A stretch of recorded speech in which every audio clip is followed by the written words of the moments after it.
This is the LowcoSports Lowdown podcast. Here are your hosts, Justin Jarrett and Wes Kerr. Hey, LowcoSports fans. Happy Tuesday in the Lowco. Justin Jarrett and Wes Kerr.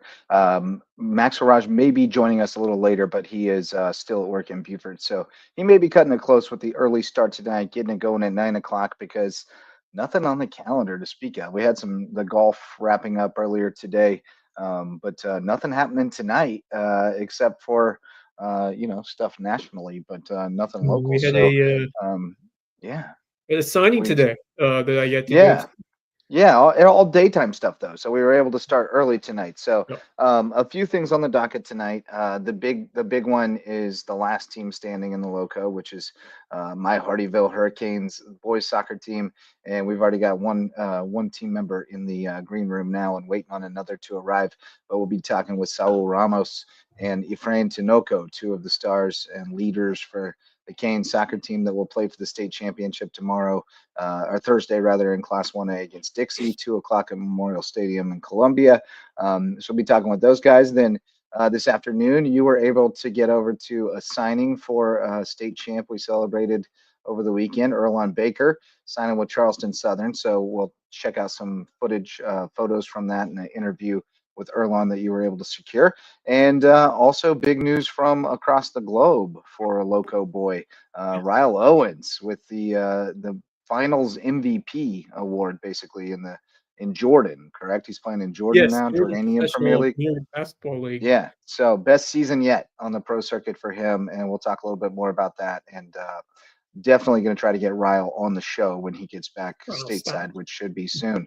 I know he has big plans coaching basketball with Nate Livesey this summer, and he'll be around. So we'll definitely have to get him on the show and catch up with him about another successful year of hooping abroad.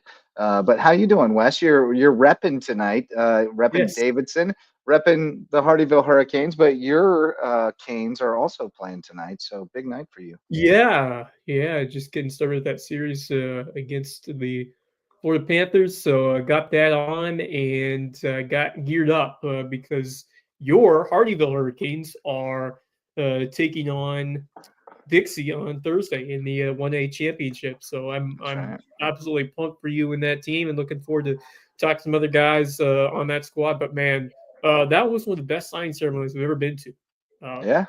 Ever. Just tremendously well done. And Earlon, what a phenomenal kid. I enjoyed so much being able to talk to him, and he gave some great answers. Looking forward to sharing that interview with you later on in the show. But just a terrific young man who incredibly motivated. He has a funny story about how he got into running and cross country and track, which he talked about in the interview. So look out for that. And just before I got to talk to him, we had all his coaches discuss how important he has been to that school and how awesome that he has been just as an example setter for others. So definitely worth watching and worth talking about. But one of the best, I know it was just one person, and it's better when you have, a lot of people sign, but this might have been the best signing day ceremony I've ever been to here in the Low Country. That was just awesome. Yeah, awesome. Good stuff. Efrain is still trying to get on. He ran into browser issues, but we'll get him on here shortly. So we're waiting in the green room.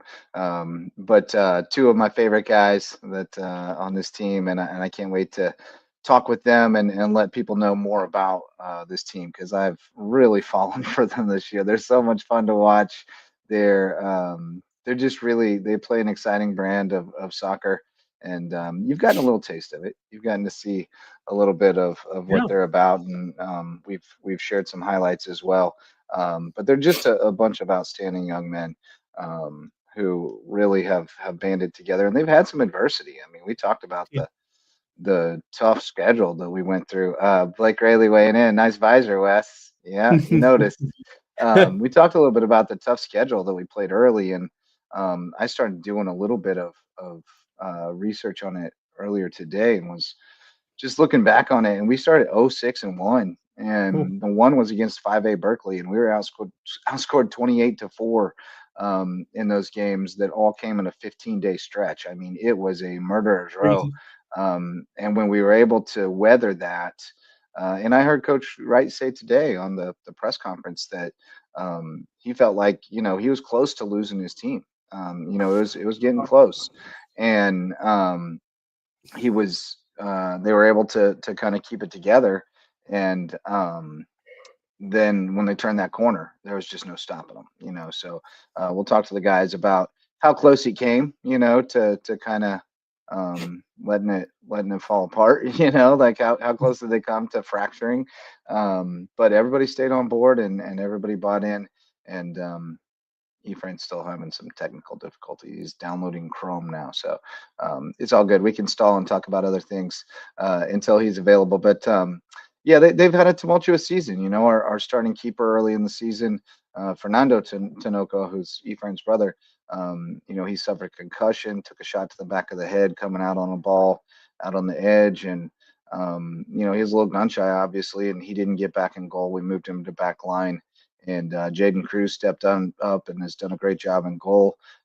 Nando has been terrific on the back line. I call him Pepsi because I saw him chug a 2-liter of Pepsi post game once after playing goalie. Yeah, Pepsi's he's turned the corner and done well on defense after that injury. But it just all started to come together. Guys gotten better fitness, and I'm sure they would tell you now that they probably weren't in the best fitness to start the season where they should have been, but they are now.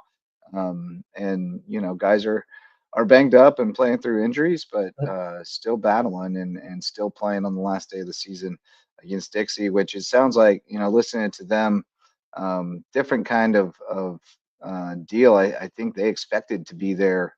Didn't expect to be there this year necessarily. They graduated a bunch of guys last year, but it's going to be an interesting game. But we've got our friends here to talk to us about it now. So before we do, let me shout out our presenting sponsor, Mickelson Law Firm, presenting sponsor of the LowcoSports Lowdown, our all-star sponsor, our original sponsor, been with us since the beginning and still supporting us also ever since 2017. And Mickelson Law Firm, great law firm right in downtown Bluffton. They can help you with all your legal needs, but they're our official real estate closing attorney and presenting sponsor of our Hilldeck Christian Academy coverage. And once again, congratulations to HHCA Baseball on their back-to-back state championships, as well as Hilton Head Prep adding one last night, the first in program history, and the first for Chris Wells, our longtime friend. So great stuff there, but hoping to add one more state title for the Loco this season, and it'll be the Hardeeville Hurricanes. So we now welcome in a few of the Canes. We got Ephraim Tinoco, who had the game winner in the lower state final against St. John's. We got Saul, who does not have his camera on, but Saul Ramos, see if you can get that camera on for us, buddy. And then a surprise visitor here checking in from the car, looks like. We got the truck, I should say. Yeah, we got Presidente Rayleigh joining us on the show. Saul, you're on mute there, buddy, but make sure to unmute when you're ready to talk. But welcome, fellas. It's great to see you outside the school and here in my natural habitat. Yeah, good to see you too, man. Yeah, man. You guys, I know, are cranked up to 11. I know you are because I am, and I don't have nearly as much invested in this thing as you guys do. But Ephraim, you're kind of the spokesman for the team, I think. So I'll let you take the first crack at this, but just tell us about this season and the way you guys were able to turn it around after a really rough start against really strong competition to be able to hold it together. And I heard Coach Wright say today on the press conference, he felt at one time like he might be losing his team. So, how close did it come to kind of unraveling, and how were you guys able to pull it together and get us to where we are now? I think those games were needed for us. I think that they were a big lesson for us, even knowing that we weren't going to be able. Well, we had hope that we could win, but we knew it would be tough games. But we knew that those games mattered. Like when it came down to region and playoffs, I think it was a good idea for Mr. Rayleigh to set us up with those games. Yeah, the injuries too. They demotivated us at some point. First normal game for us against Bluffton. My brother goes to the hospital. I got injured in the second minute. I played injured for like 3 weeks like that, and then I honestly didn't even know if we were going to continue or not. Yeah. A little dicey there. It just speaks the testament of you guys for continuing to believe in the group and just continuing to fight and battle and continue to grind. And it's been a real amazing story to see what you guys have done now in the back half of the year into the playoffs. But just tell me about what you learned from that early stretch and how you guys really bonded together as a whole, and how did it really click as you got into region play when you really started rolling and picking up some victories. I think those games, like I said, were needed. It taught us a lot. It taught us that we had to depend on each other and that we couldn't play as individuals, but if not as a team. I think that really helped us a lot, especially in the playoffs. Um, yeah, it helped us perform a lot. So you, Coach Raley has nicknamed you the chaplain with the kiss of death. You deliver the prayers, you deliver the pep talks, you deliver the post game talks, all those things. And for the record, Saul está nervioso. Saul speaks beautiful English, but sometimes, you know, when he's answering a complex question, he's more comfortable in Spanish. So if he's more comfortable in Spanish, Efrain's gonna translate for us. But no, Saul, tell us a little bit about what goes into your prayers, your pep talks, and your motivational speeches to the team, because I read one before that lower state championship that you sent out, and it was beautiful.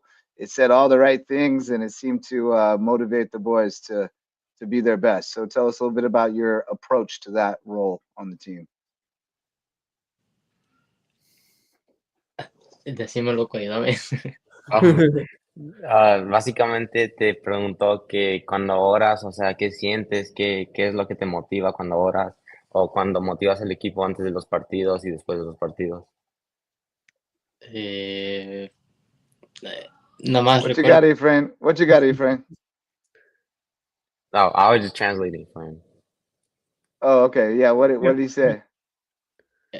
Nomás les recuerdo como de dónde empezamos, de cómo, porque al principio pues el equipo, como vos sabés, también al principio el equipo no tenía mucha diferencia y toda esa onda, entonces lo que prácticamente hago es como recordarles cómo empezamos, dónde hemos llegado, todo lo que hemos pasado juntos y es eso lo que les recuerdo cada día, como para que se motiven, para que tengan esa mentalidad como para siempre en cada partido salir a ganar, ¿me entendés? Y es eso lo que les recuerdo cada día, de dónde vienen, por todo lo que pasaron, y es eso lo que les digo, nada más les recuerdo cada día para que sean mejores. Basically said he tries to remember where we all came from, how we all started, all the injuries, all the differences at the beginning of the season, and reminds them of how far we came, as not as individuals but as a team as well. Just really proud of how you guys have continued to respond, just overcoming initial setbacks on the year. But just talk to me about the bonding between you guys. Obviously, a lot of you speak Spanish. Some of you are bilingual. So just how cool is that add to the culture of this team and all the different nationalities as you guys have bonded together and are now heading the state championship game. Just talk to me about how you guys have really melded together as one and become great friends on and off the pitch or the field. Yeah, like, for example, some of these boys I've been playing for a while now, since like my freshman year. I played with them at Ridgeland. Last year too as well, I played with them. There was some new faces last year too, and well, with time and playing the sport together, I feel like we really got to know each other as well, more than just like a team, like a family. I feel like the sport has really brought us together, all of us, even like excluding our differences from like other nationalities and all that stuff. We get together, we leave that behind, and we perform as one. That's one of the most beautiful things about this team to me is I love being around all the different nuances of the different cultures and the different flares that you all bring to the game. Saul, tell me about your experience with that, playing with this group of guys from different parts of the world. Does it, what's your takeaway from that? Does it elevate your football, playing with different styles of players from different countries and becoming friends with them? ¿Cómo se siente, o sea, la diversidad de jugar con otras personas de otras nacionalidades? Y que si eso eleva tu juego también o el de nosotros. No te escuché al principio, ¿cómo? ¿Cómo, cómo se siente que juguemos así con gente de diferentes países y cómo afecta tu juego, pues? Y cómo nos Eh, afecta a todos. es una experiencia muy buena porque, a ver, porque cuando yo estaba en mi país, por ejemplo, no estaba como en estas oportunidades, ¿sabes? Yo jugaba como torneos normalitos en la escuela, no viajábamos como a otros lugares, no salíamos del mismo estado, ¿me entiendes? Y jugar con diferentes personas es muy diferente porque se siente, cuando vas de viaje, se sienten diferentes lenguajes, unos hablan el español diferente, otros mencionan palabras diferentes, entonces se siente bien porque sabes que vienes de un lugar donde nunca salías de ahí y ahora estás en un lugar donde hay diferentes personas de muchos países y viajan a otros lugares, bien buena onda y es muy bueno y es una motivación para mí porque me lo imagino y digo, "Buah, hasta dónde he llegado eh, y por todo lo que he tenido que pasar, ¿sabes?" Good luck, That's, Efrain. it might, nah, he basically said it motivates him it reminds him of where he came from. Like back in where he came from, he wouldn't play like out of state, go travel. He would play little tournaments or something. There was not much diversity there. Once he came over here, he was like, wow, like I can't believe this. Like there's people from all around the world here. And those bus trips, there's something special with all different kinds of people. We all get along. Yeah, we all get along, like excluding our differences, and yeah, basically like a family.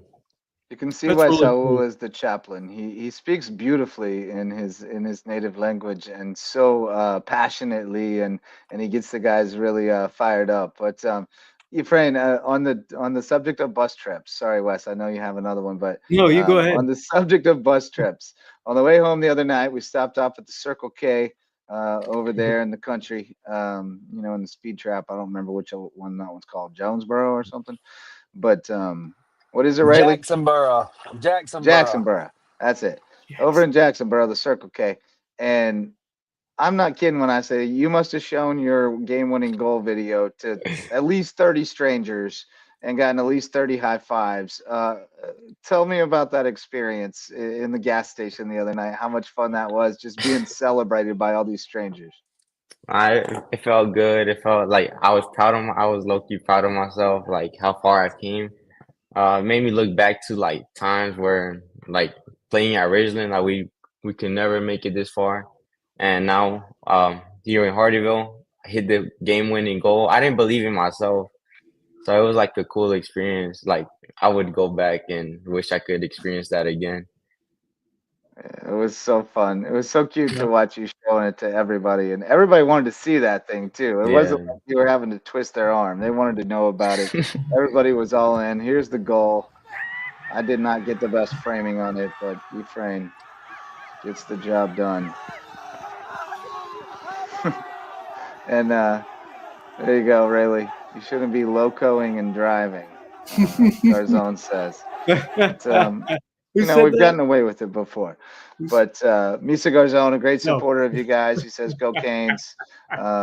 That's another topic for you. Misa actually has spoken to you guys a couple of times on a couple different occasions to try to pump you up. A Jasper County native himself, and you know, played at Ridgeland, Jasper County High School, state champion coach with May River. So, Efrain, what did you take away from the times that you've been able to talk to Coach Misa?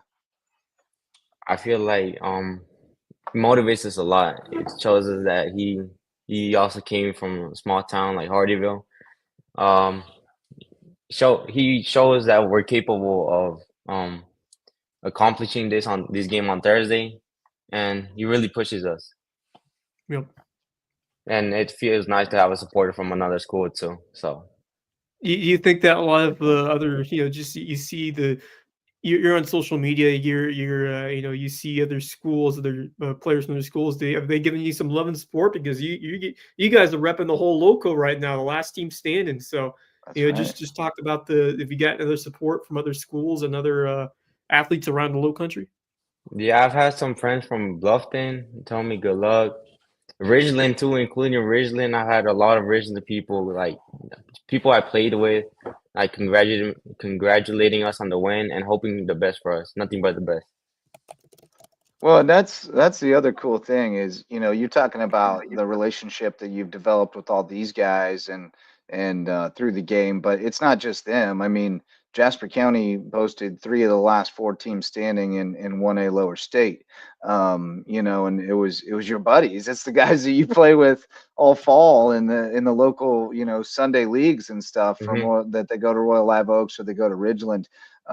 So it doesn't just stop with our guys. It's a relationship that's forged over the years, and some of those guys switch between schools over the course of their career, so you might play a couple years with them and a couple years against them, but it's a cultural thing. I mean, you guys are immersed in the sport year round, playing. Give people an idea of how much soccer you play in a year, because I know sometimes on the weekend you'll be like, well, I played in a tournament on Saturday and then I played in my league on Sunday, and like you guys are getting after it out there. Yeah, I play a lot of Sunday League. Like during these playoff games, I haven't went because trying to be good for the playoffs. But I think Sunday League actually helped me a lot too. Like playing with more physical guys and like twice Grown my men. size. Yeah, real men. I feel like that helps me a lot too. It helps me compete more with people my size and my level. And yeah, I think it's a good experience too. How about you, Saul? Tell me about your experience outside of high school soccer, playing in the men's league and things like that. ¿Juegas afuera de la escuela fútbol? Como Sunday League o algo así. Como los partidos de los domingos, Ajá. no los juego. ¿No juegas fútbol afuera de la escuela? No. He doesn't play outside of school. Only No. for the escuela. Okay. ¿Por qué? Pues es que yo no conozco mucha gente, la verdad, entonces no conozco como gente que va a partidos de esos torneos que arman los fines de semana, entonces no, por eso no. Me han invitado, pero a veces no siempre voy, ¿sabes? Yeah.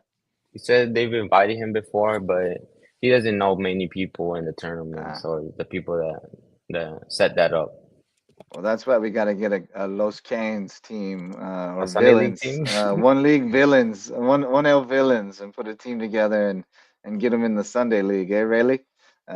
Yeah. Home games at the Ville. Let's see. We'll figure something out. We'll find you guys some opportunities to play more in the off season and continue to develop. But both of you guys. Yeah, go ahead, Wes. Yeah, I mean, just talk to me about this run so far through the playoffs, and especially that last one on the road against St. John's. You guys had to battle and fight for it, and came up with the enormous win. So just talk about how you epitomize what you've done all season long, especially the end of it, in terms of just the communal dedication and togetherness of this group that's put you at this point. So just talk to me about how you guys were able to overcome a very tough St. John's team on the road. Like I said, we depend a lot on each other now. We let the individual stuff behind and we play together as a team now.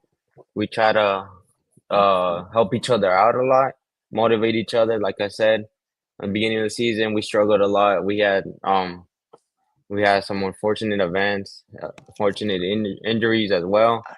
But during this playoff season, I feel like we really got together, actually put in the work, and accepted one another. Played as one whole. Darlin with the first goal the other night. Then we gave up a penalty. But then Choppy, Roberto, man, he is so tough. It is tough to knock him off the ball. But yeah, Edgar's just been cranked up a little too hot lately. He just has a little too much on it. But this time he uses the finesse. Ooh, that was a nice one. Yeah. Didn't get a lot on it, but he spun it good. Nah, but Yeah. Talk got about more than Edgar, enough. man. That guy played so hard the other night, he couldn't even move his legs at the end of the game. Yeah, at the end of the game when we scored that third goal, I was like, Edgar, you need to drop. He was like, I can't, man, I can't run no more. And he was still on the done. field. Yeah. He's getting a little better every day. I asked him if he's going to be good for Thursday. He said, "Hell yeah." I'll take that as a yes. I think Edgar's good. Edgar faked you out too, right? He faked Me? everybody out on this. We got another angle of this, by the way. He told me, well, he was trying to take the free kick, but I was like, bro, leave this to me. I'm telling you, leave it to me. He even asked me, he was like, where are you going? I'm like, I'm going top right. And I take the chance. He told me, he was like, I believe in you. Like, I was like, yeah. But then he And got told so me, close to it that you thought he was taking it, right? I thought he was actually taking it. I thought he was like, nah, screw this. I got this. But nah. Well, here's the other angle that you sent me. Oh, I'm going to put it back again. Here we go. Edgar goes right over the top of that thing somehow. And Ephraim with the rocket. And then I make the shot. It got right on top of me. I was quick with the zoom out. But just an incredible goal. And it honestly felt not great right before that. I mean, they had just scored to tie it at 2. It kind of felt like they had the momentum. They were getting some long balls to connect and making some good runs. And we were getting tired. And I, for the first time, considered that I might have to ride home with Ryle after we lost. And I was like, oh, no, this is terrible. And then Ephraim comes through with the game winner. So just take me through your emotions in that moment, man, when you connected on that. Well, like you said, when they got their momentum, when they scored that second goal, I could tell the team was tired. We were demotivated, but overall, we kept pushing. Luckily, we got that free kick, and I thought I seen the wide open goal. I was like, this is my chance. Like it's like now or never. Like I have to go take this, and I took it. I stepped up. I didn't believe it at first when it went in. I was like, did it go in or not? Like, does this count? And then I heard the whistle. I was like, oh yeah. And there's no Yeah, so offsides happy. on a free kick, right? Mhm. So you can't throw that flag up. Mm. Yeah, but The I emotions, understand. I You're didn't waiting even. for the other shoe to drop. Did I really just make Right. the shot of my life, or am I going to wake up from a dream right now, right? Yeah, I didn't even know where I was running, and then I seen you, so I went to go celebrate over there with you. Yeah, you found that camera. Yeah. Rayleigh, you had a lot on the line this season because you talked a little bit before the season. You said anything less than playing for a state championship would be a disappointment. So take me through your emotions, not only early in the season when things were a struggle, but especially when it was 2-2 late in the second half on Friday. Well, let's go back earlier. Okay. I wouldn't say a disappointment if we didn't win at all, but this is something us and the guys have been talking about for over a year now, over 2 years. A lot of these guys played together 3 years ago in middle school.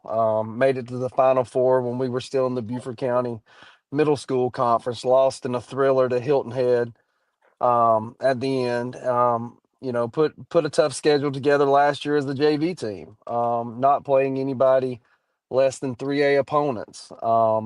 Just to challenge the guys, because in other sports I had been through this before, starting a varsity program from the get, and it's a 2-3 year preparation in advance. And so just making a tough schedule last year, ending the season in Irmo, with the JV tournament title in our division at Irmo. And then I got the wise idea. Hey, if it's good enough for Misa and them, it's good enough to us. Let's play let's play a tough schedule. And we go to Charleston and, 5A right out the rip on Friday night, and then Berkeley on Saturday, and a PK win. And then, we were gassed on Sunday against Greer Middle College. And then you look at the schedule and you've got to go to Bluffton on Tuesday, and you've got guys that are still down from the tournament on the opening weekend. And so, Buford on Friday, we still went shorthanded. And so it kind of went like that throughout the season.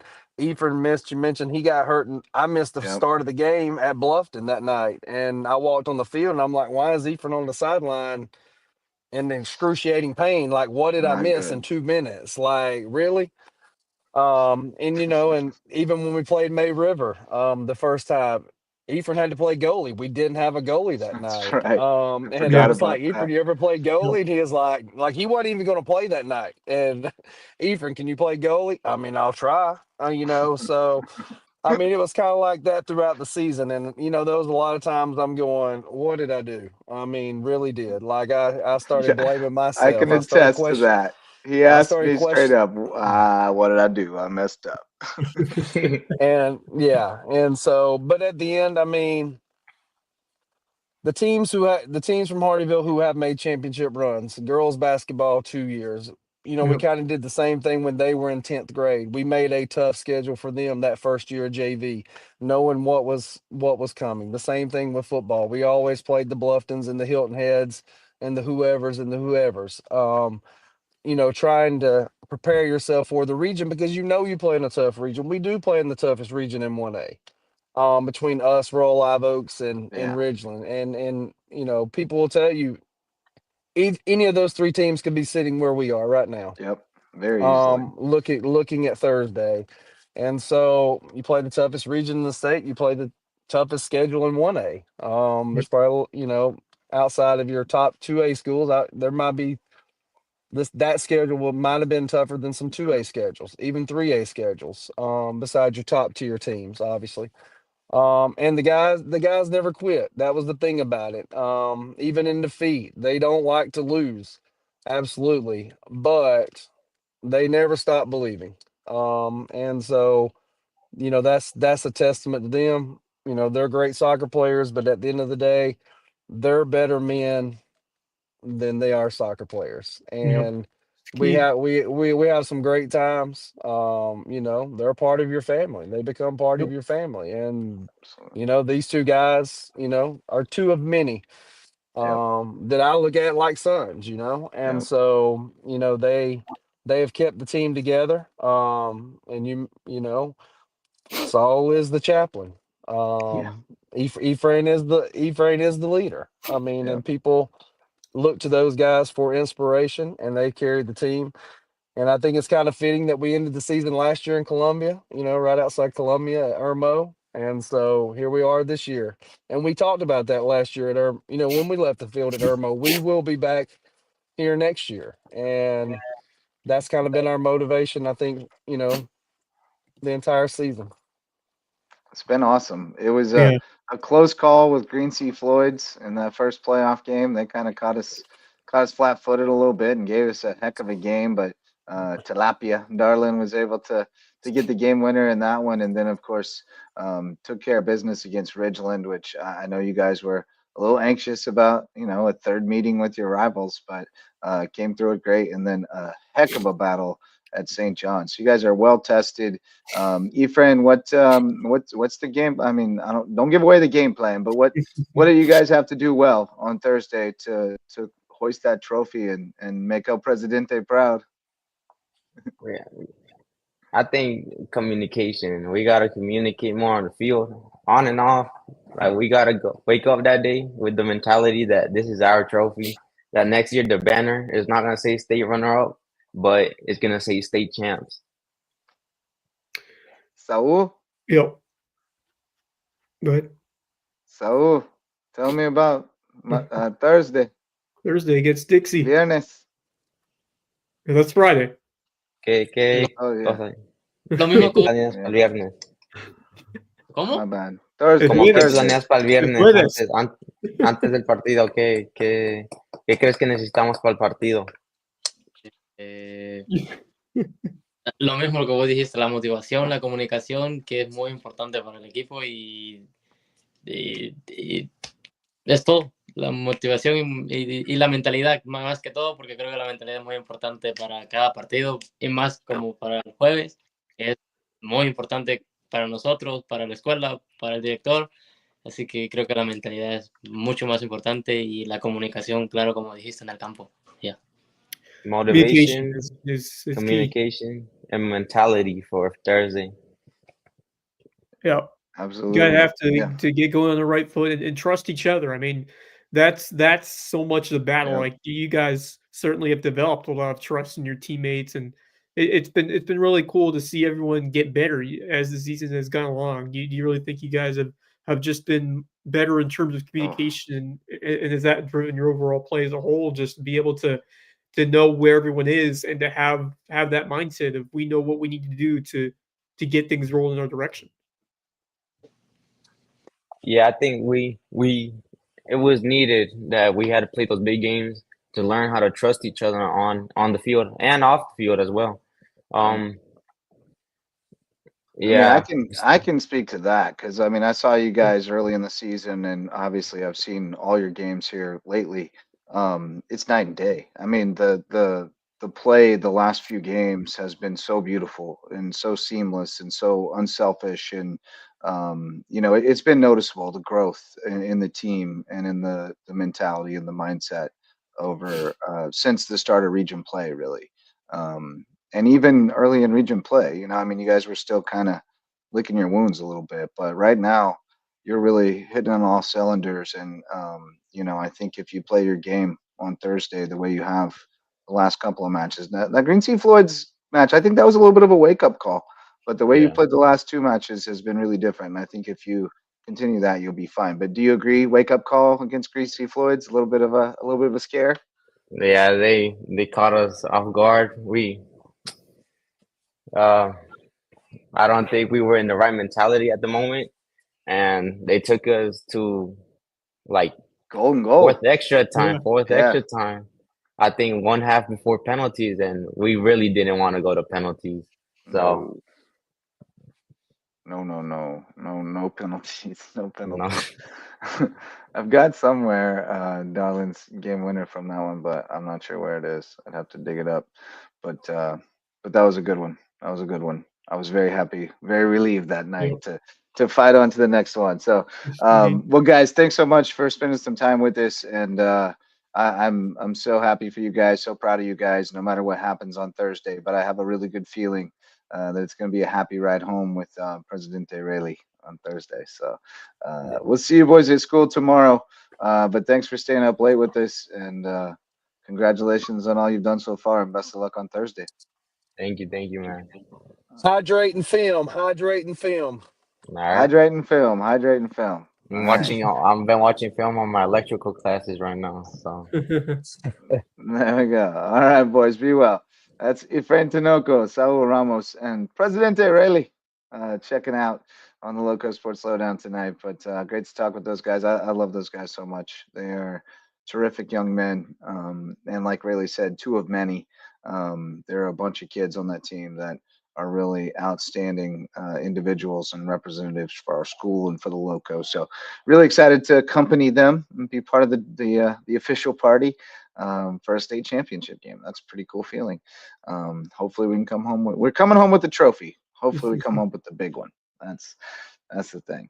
So shouting out some more sponsors. We got, of course, Hudson's Seafood House on the docks.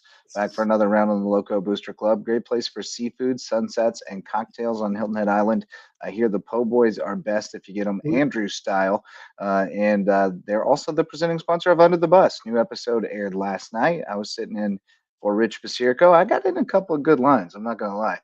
I made Curry Kirkpatrick and Bob Stevens laugh a couple of times, which is a really good feeling. Nice. But Hudson's Seafood House on the docks makes it all possible, and it's a great spot to grab some seafood on the water. Hilton Head Furniture is the place to grab some new furniture if you need it, because they bring handcrafted furniture home from Hickory, North Carolina, and sell it to you right here in the Low Country. Keep it in your home for a long time. Quality furniture from Hilton Head Furniture.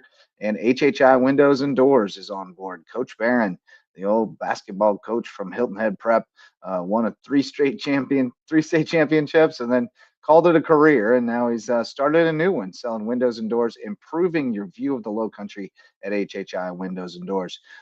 Wes, we teased it earlier, but Ryle Owens our hooper, our resident hooper, I guess, for the Lowco. He's our highest level hooper at the moment, although Nick Pringle at some point may enter that conversation.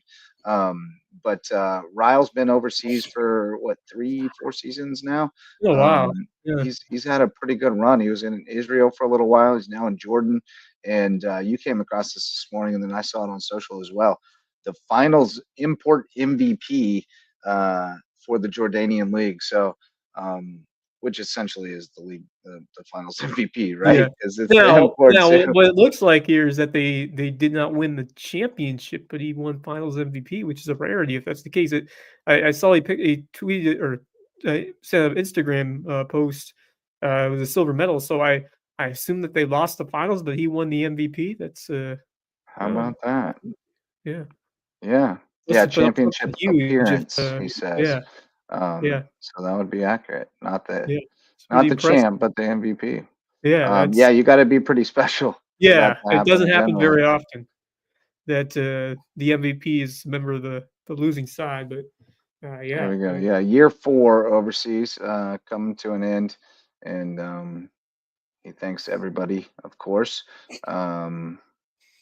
Yeah, nothing too much there, but I'll tell you what an honor for him, and just speaks to how good and how dedicated he has been, and getting these opportunities to play all around the world, and to continue his love of show off his love of basketball. It's just awesome to see someone who really deserves it, because I remember covering him throughout the COVID season when he was trying to find his next step and potentially declare for the NBA draft. And I certainly wasn't at that level, but he had a great career at Young Harris, and got a chance overseas and just kept sticking with it. And now he's gone like a world tour of basketball. It's been pretty awesome. All the stops where he has been able to play ball and meet so many people, and be a great ambassador for the game. Absolutely. Yeah, I mean, what an experience. I mean, you saw the emotion on his face in some of those photos.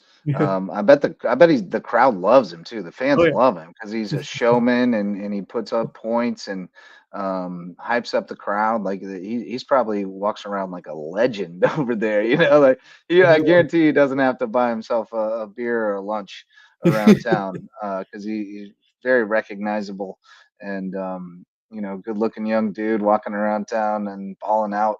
I'm sure he's living his best life. So very cool for Ryle, and really continue awesome to pull for him. He's good people, and he has worked hard to get where he is. So love to see that for him. But then the other big thing today was you were over at Bluffton High School for signing day for Earlon Baker, a kid that it feels like we have covered him forever. Between track and cross country every year since he was probably in 7th grade that we've been saying his name. It's been pretty incredible to watch his career, and he is certainly one of the great runners, multidiscipline runners especially, who has come through here, and it's an area that's had a bunch of them, including David Adams, but he wiped out some big time names from that record book, both in cross country and in track. And then he goes out his senior year and helps Dana House sweep the team titles in cross country in her final season. And then he goes and wins an 800-meter title himself. Just an unbelievable career for this kid. It puts in perspective just hearing all his accolades, and more so just hearing about how good of a person he was when some of the coaches spoke about what they most enjoy about him. It's not just his performance, but his drive and his passion, his excitement for running. That's what really impressed the coaches and the fans at Bluffton over his many years. And then just hearing about what he's accomplished, it just speaks to how impressive he has been and how much of a legend he's been at Bluffton. I mean, just by hearing what he has done, he's been one of the best athletes overall to come through that school in a decent number of years. I mean, there's been some terrific football players, some outstanding other athletes, but in terms of all around just success, it's rarefied air that he is in at Bluffton, and really just in the Lowco in general. And what a great career he had, and just awesome to see the turnout and just the love that came his way today at that ceremony as he officially signed to become a Charleston Southern Buccaneer, which is, not too far down the road, just a few hours away, and expect that he will be well appreciated there as well with that kind of driving work ethic. But amazing interview, just an amazing interview, and just so blessed to be able to talk with him and hear more about how he has pushed himself to get to this point, and what he has done and what he continues to do to be such a great person on the track, on the cross country trail, and in the classroom. Really devoted, dedicated student as well. On top of all of that, so just a great young man, and absolute pleasure to talk with him, hear more about him today, and to hear what his coaches had to say, because they were all just so appreciative and thankful for what he has done for that school. Yeah, he's an outstanding young man, and we've got your interview with him here today at signing day. Earlon, congratulations, officially now signed to run at Charleston Southern. Just describe emotions as you put pen to paper. I'm ecstatic. This is a great moment for me. I wish this upon anyone else, having the feeling of signing to a college, after running so many years, putting in hard work, and being able to finally accomplish this goal of signing for a college and running for this college is an amazing feeling. So, outstanding. Tell me why you decided to run with the Buccaneers. I decided to run with the Buccaneers because they're a wonderful team. I visited, the campus was amazing, the team was amazing. They have a lot of camaraderie. They're really close, and I think that would be a very good team for me because I had the same feeling here at Bluffton High School. The team was very close, and I would like that same feeling again. Take me through this senior year and how it felt to end your career here as a state champ at Bluffton High School. There was a lot of emotions this season from cross country, where I performed good but fell short at the state meet. Even though we still won, I was not happy with my performance, and that wasn't good for me. But then I decided it's track time, so I can't dwell on the past. I have to look forward and achieve my goal, work to achieve my goal of being a state champ. My goal was to be a state champ in the 1600 and the 800, but my 1600 this year was not very good, so I just switched my focus to the 800 because I know that's my event. So I decided to switch my focus to that, and my goal was to be a state champ, and I went out there. I don't usually lead my races, but this day I led the race all the way through, and that was an amazing feeling. Talk to me about how your coaches have helped you on this journey. My coaches have been such good help. Ever since I was an 8th grader to freshman year, all those years they've been with me, helping me build my goals, helping me achieve them. Woody would pick me up early for practice when I didn't have a ride. They would get me food when I was hungry. They would get me gear whenever I needed it, shoes, all of that. And I just think they're wonderful people, and I'm going to remember them forever, and I'm going to love them forever. What motivated you as an 8th grader, as a freshman, to put yourself in the best position to achieve the goals that you have accomplished here? Well, as an 8th grader, I didn't know how good I would be. I didn't know what running cross country was. I didn't think I was going to be too beneficial for the team. But when I was offered Bojangles by Coach Woody, I took the opportunity. And from taking that one opportunity, I went to practice every day. I practiced with the team. Even though I was slower, I would continue going until I got better. And freshman year, I saw big improvements. And once I saw those improvements, I was like, okay, this is when I really need to set my goals high, set my expectations high, and work for all those goals that I know that I can achieve. Outstanding young man, and just an incredible season for him, incredible career. And there's going to be a big void, a big leadership void in that program, and both those programs, because but I mean, the great thing about great leaders like Earlon is that they do instill those qualities in the kids who come behind them. Leading by example is how you create culture and sustain success. And guys like that, they're going to miss him tremendously, but the values that he showed as a leader will definitely stay behind in that program for years to come.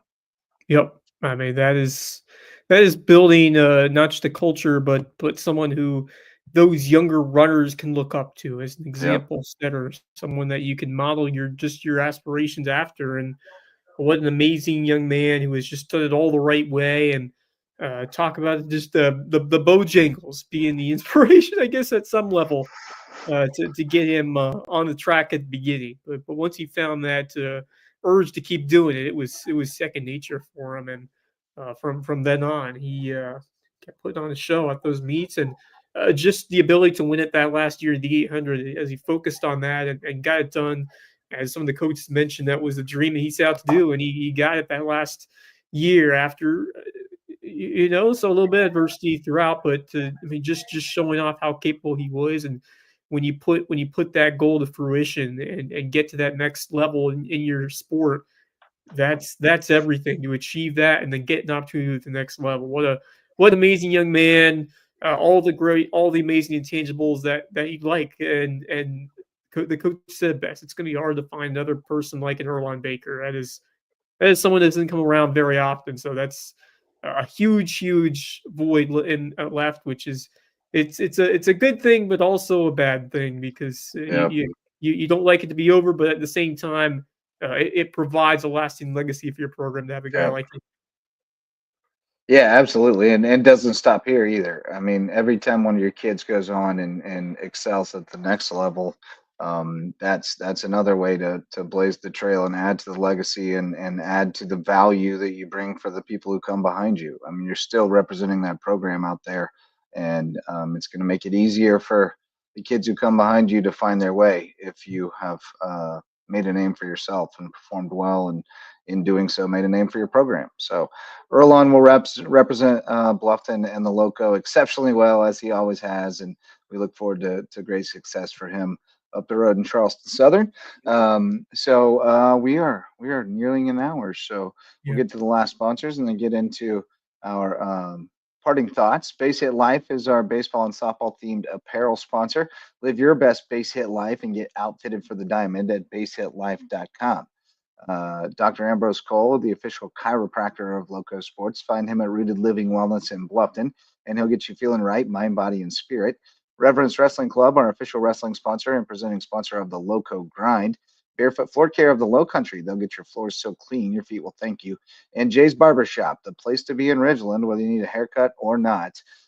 Great place to catch up on the latest on the NBA playoffs. Certainly, I don't know how much hockey they're talking at Jay's I'd say more Barbershop, basketball than hockey. a lot of basketball, probably some soccer, because there's certainly a Latino contingent that gets lined up in Jay's. So there's probably some good soccer talk going on. They're probably talking about the Canes, as a matter of fact, these last few months. I would imagine. Maybe. I'm not sure how many between the Canes, the Jags, there are in this area, but hey, you never know. You never know. I'm talking soccer. I'm talking Los Canes. The Canes, the Jags, and definitely Royal Hardeeville.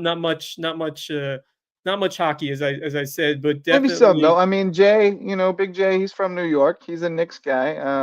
He might be into. But hockey. Hey, I will say that the NBA right now, it's definitely getting heated, because it's wide open for the taking. I'm sure there's a lot of discussions about who's gonna wrap it up, and I'm going to say cut the nest, but that's more of a college thing. Who's going to win the NBA title? It's going to be tight. I don't think you can sleep on that Timberwolves team, but how well they're playing. I picked them at the start of the playoffs, so now I'm just sticking with them so I can look smart. It was just luck. I watched them in the first game, and I was like, man, I like this Anthony Edwards. I like Rudy Gobert and the way he defends the rim. I don't know. I felt something about them for some reason. 4.5 against OKC, first game of that series. So that should be an interesting one as well. Oklahoma City kind of surprising people by how well. Who I think everybody's sleeping on, though? Nobody's talking about Indiana. And Rick Carlisle's won a championship. Tyrese Halliburton is phenomenal. They're kind of the underrated team that has all the pieces, but they just don't get talked about enough. Yeah, they're kind of flying under the radar. So. And they were in the Eastern Finals last year. I kind of think they'll get the win over New York in a tight series. I think they might. Very well could be Indiana. And then I think the West is going to be a dogfight. I think Minnesota. I do too, and I think whoever comes out of the West wins the finals. But I could see a scenario where like the Knicks fall apart and the The other thing Pacers is win it in just 5 and then rest yeah, up and it's a 7-game yeah, and battle then in the the other thing West. is how can you really trust a Minnesota team in the playoffs because it's been since the Twins that they've won a title, and the It's been a Vikings long minute. you Vikings have just never got it you get done. hope for the Vikings every year, especially this year, and then it's just it's just that sports town has just been cursed a bit. So 87 Twins, was that the last one? I believe so. Yeah. Yikes. Yeah. But So I it's been mean, a minute. when's the last time? Well, the cool thing about this is we will have a new NBA champion for the 7th consecutive year. I'll tell you what, I'll take that And over when none we of had. these teams has won one since 1973 when the Knicks won it. I also saw something. It was the Western Conference Finals, the first one that hasn't had a California team or a Texas team in terms of neither of those teams hail from those states. First time since '96, I believe. It was like the Utah Jazz against somebody else. It's been a Interesting. minute. Well, there's not a whole lot of teams in the West other than California and Texas. Well, you got Phoenix, you got Utah, you got Denver, you got Sacramento, Portland. you have Golden that's in State, California. LA Clippers, LA Lakers. Yeah, you get what I'm six saying teams, is, 6 teams, and you also have Dallas and Houston. So I'm that's saying I'm saying almost the half entire West are in conference. those 2 states. That is crazy. Almost the entire conference is in really California thought of and that. Texas. How many teams are in those 2 states in the NBA? That's wild. That's absolutely insane. But Oklahoma City hasn't been there for a while since they had the Durant Westbrook days. So it's been almost a decade for them. And then you have a Minnesota Timberwolves team that is, they were there. They were there last year. Naz Reid was a big part. Now, as you said, it's been a new star who has really stepped up for them this season. So it's been fantastic to see the rise of that squad. And can the Knicks can they defy the odds? Can they make it to the NBA Finals with a team that has showed up against the quality squads, including that Celtics team? So I'm very intrigued. I think it is wide open for the taking right now, and that's a ton of fun. But that's pretty cool. But in terms of just bringing it back to the Lowco for some more parting thoughts, just reflecting on this spring sports season and this Hardeeville season, for a team this is the first year where Hardeeville's had their own teams in a while. You have to go back since to 2012. Since 2012. It's been over 10 years. It's just really cool to see a team compete in the state championship game. You see, and then just the story of how this team has evolved. Like I remember seeing them against Bluffton. Yeah, that's a good Bluffton team. They got pretty far in the 4A playoffs. They hung with them for a good bit until, unfortunately, they just got some guys banged up, and that makes it even tougher. But just the resilience that this squad has shown, because I was just worried if they had enough guys to finish that match at that point. And now you see what they're doing once they get to their own weight class in 1A, and now they really find their stride. And I knew it was possible. And you called it well before the season that this team was going to be right here. I was just relying on Rayleigh's scouting report. His confidence led me to believe that there was really a chance that they were going to be special. And then, of course, I got to know the guys and I got to see how invested they were just in the idea of winning a state championship and just in the sport, their love for the sport. And so I knew we were going to have something pretty special. And then when I got to see them play, that was really the kicker. Oh, wow. I just came across a parting thought that's a bit of a heartbreaker.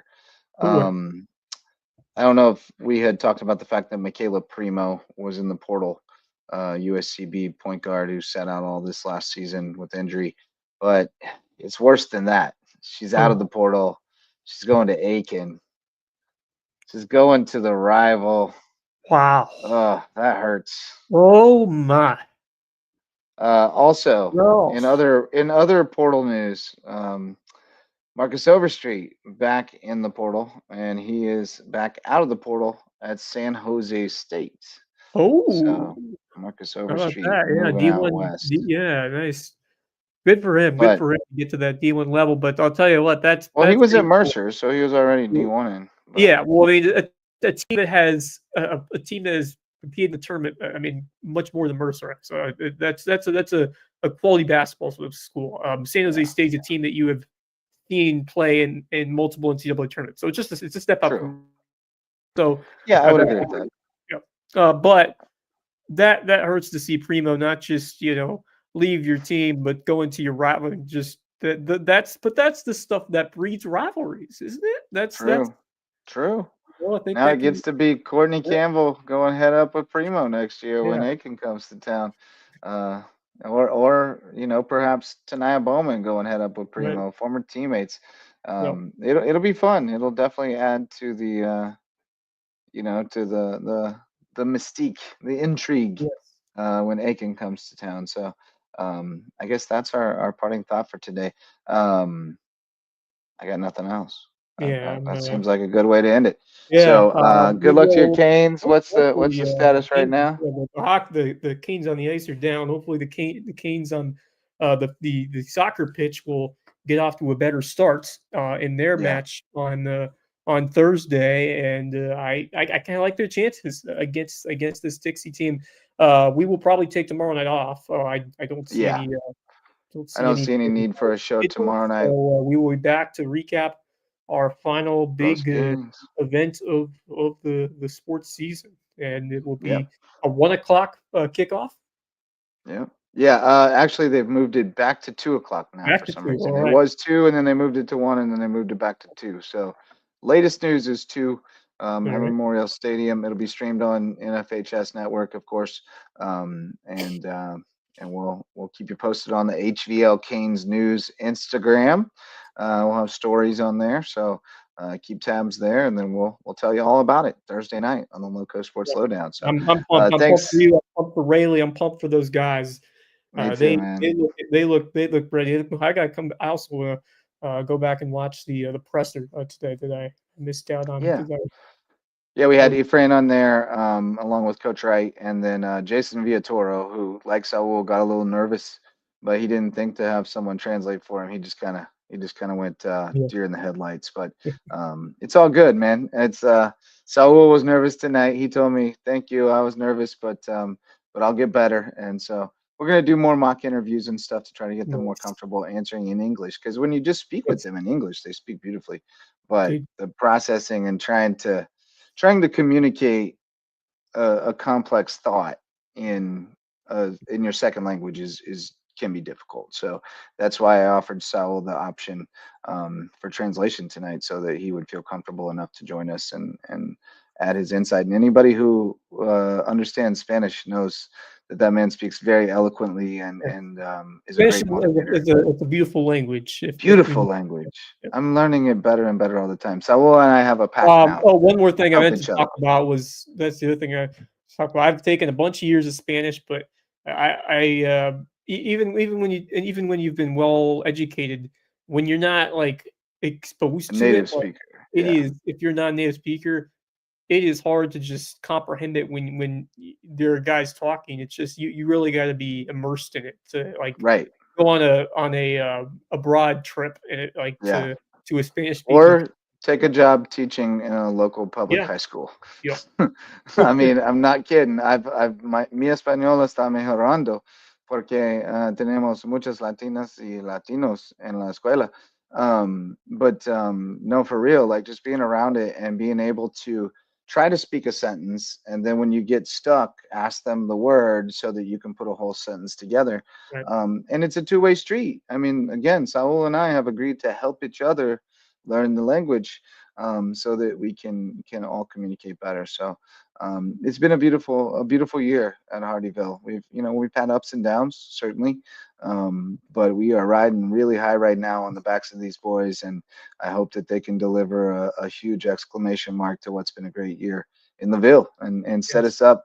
I mean, we got spring football going right now. Those boys are hyped for their brothers who play football. Season can set the tone, but a good spring sports season can wrap it up well and bring some momentum towards towards the summer into next year. Well, So I'm the sure going to use yeah. this team as an example and a motivator for my team that, hey, we can get there from here, but we have to commit ourselves the way they did. We have to play with the same intensity that they do and leave it all on the field. And when we all get there, we'll be capable of anything. So great show tonight. Thanks to my buddies, Efrain, Tinoco, Saul Ramos, and Coach Rayleigh for joining us tonight.